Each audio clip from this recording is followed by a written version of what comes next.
केला बेचने वाली चुड़ैल। एक बार की बात है, जादूपुर नाम के एक गांव में करतब दिखाती एक औरत एक रेड्डी के लिए गांव में आती है।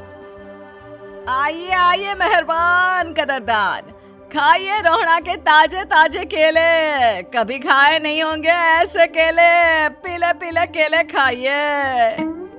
ये कहकर रोहड़ा हाथों में 4 केले लिए उन्हें सर्कल में जोर जोर से हवा में उछालती हुई करतब दिखाती है, जिसे देखकर आसपास के सारे बच्चे अपने अपने मम्मी पापा से उस औरत के पास जाने की जिद करने लग जाते हैं। पापा, ऐसा तो सर्कस में बॉल से होता है ना, ये आंटी तो केले से कर रही है। चलिए ना पापा, देखते हैं।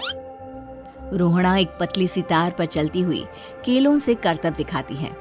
आते जाते सभी लोग बाहर रुककर उसके करतब देखते हैं और वाह वाही करते नहीं थकते। जैसे ही एक आदमी पास आकर उसे पैसे देने लग जाता है, तब वो कहती है, अरे नहीं नहीं साहब, मैं करतब तो बच्चों के मन को बहलाने के लिए करती हूँ।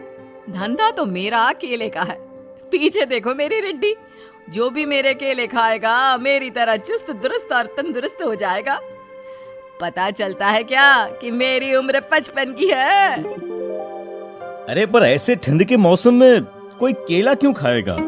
ये ऐसे वैसे केले नहीं है साहब, ये शरीर में गर्मी देते हैं, ठंड को दूर भगाए। जो भी रोहिणा के केले खाए। पापा, अगर मुझे केले नहीं मिले तो मैं घर नहीं जाऊंगी। तभी उसके पापा कहते हैं कि बेटा, केले ठंड में कभी गर्मी नहीं देते। ये सब कहने की बातें हैं, सामान बेचने का तरीका है इनका। पर पिंकी नहीं मानती। मैं केले खाऊंगी। पिंकी की जिद के आगे नत्थू हार जाता है और उसे केले खरीद कर दे देता है। पिंकी खुश होकर केले घर ले आकर खाती है। अब मैं भी करतब करूंगी, कितना मजा आएगा। जादुई केले। पिंकी पहला केला खत्म भी नहीं करती कि वो बेहोश हो जाती है। दूसरे केले से एक काला धुआं आता है और रोहड़ा चुड़ैल बनकर बाहर निकल आती है। मेरे भूतिया केले बच्चे न खाए, ऐसा हो ही नहीं सकता। जादूपुर वालों, कब तक बचोगे? आ गई हूँ मैं रोहड़ा, जिसका कोई नहीं कर सकता सामना। रोहड़ा पिंकी को गोद में उठाकर काले धुएं में कहीं गायब हो जाती है। शाम के वक्त नत्थू घर लौटता है और पिंकी को घर में ना पाकर उसकी माँ से कहता है, माँ पिंकी कहाँ है? अरे बेटा, उसे तो तू सुबह करतब दिखाने ले गया था ना, फिर कहाँ वापस आए तुम दोनों? मुझे लगा तू उसे अपने साथ मंडी ले गया होगा। हे भगवान, मेरी बच्ची कहाँ गई? मैं उसे घर ही तो छोड़कर गया था माँ। नत्थू गांव के घर कोने में अपनी बेटी को ढूंढता है, पर उसे वो कहीं नहीं मिलती। परेशान होकर आके रो रो कर नत्थू हिम्मत हार कर घर लौट आता है। अगली सुबह रोहड़ा फिर से करतब दिखाने आती है और इस बार पिंकी की तरह रोनी केले खरीद लेता है।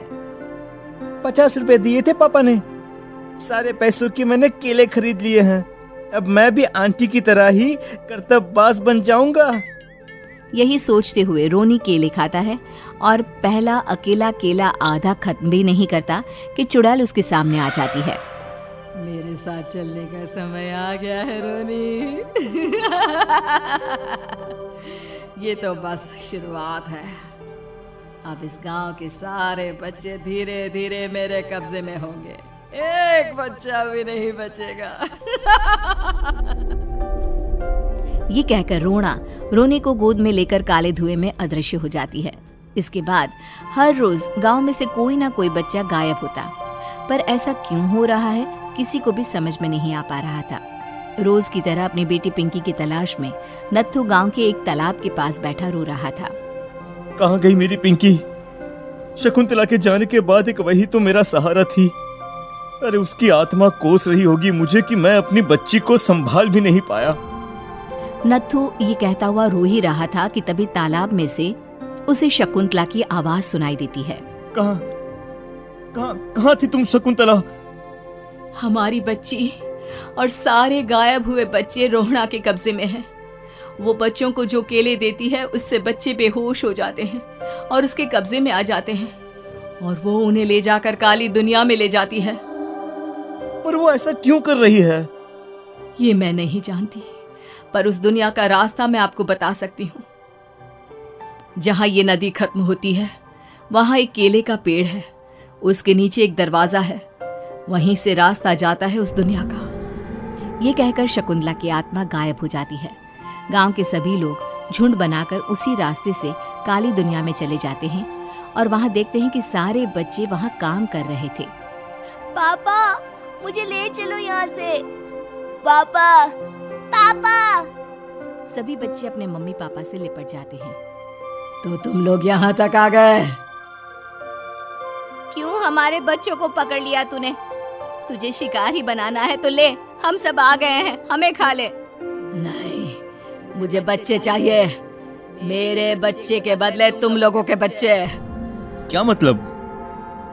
मैं इसी गांव में रहने वाली एक औरत थी। केले की चोरी के इल्जाम में मेरे बेटे को गांव वालों ने इतना मारा कि वो मर गया। उसी दिन मैंने ठान लिया कि गांव वालों का भी वही हाल करूंगी। कुछ दिन बाद बेटे के चले जाने के दुख में मैं भी मर गई और मेरी भटकती आत्मा एक चुड़ैल बन गई। और फिर मैंने बदला लिया तुम सबके बच्चे छीनकर। बर्दाश्त नहीं कर पाए ना? सोचो मुझ पर क्या बीती होगी। हमें माफ कर दो रोना। पता नहीं ये किसकी गलती थी, पर हम सभी माफी मांगते हैं। हमारी खुशियां लौटा दो, तुम भी तो एक माँ हो। गांव वालों की बात सुनकर रोना का मन पिघल जाता है और वो बच्चों को छोड़ देती है। उसके बाद काली दुनिया बच्चों के लिए जादुई दुनिया बन जाती है। अब कोई भी कभी भी वहां आ जा सकता था। उम्मीद है कि आपको हमारी ये कहानी पसंद आई होगी।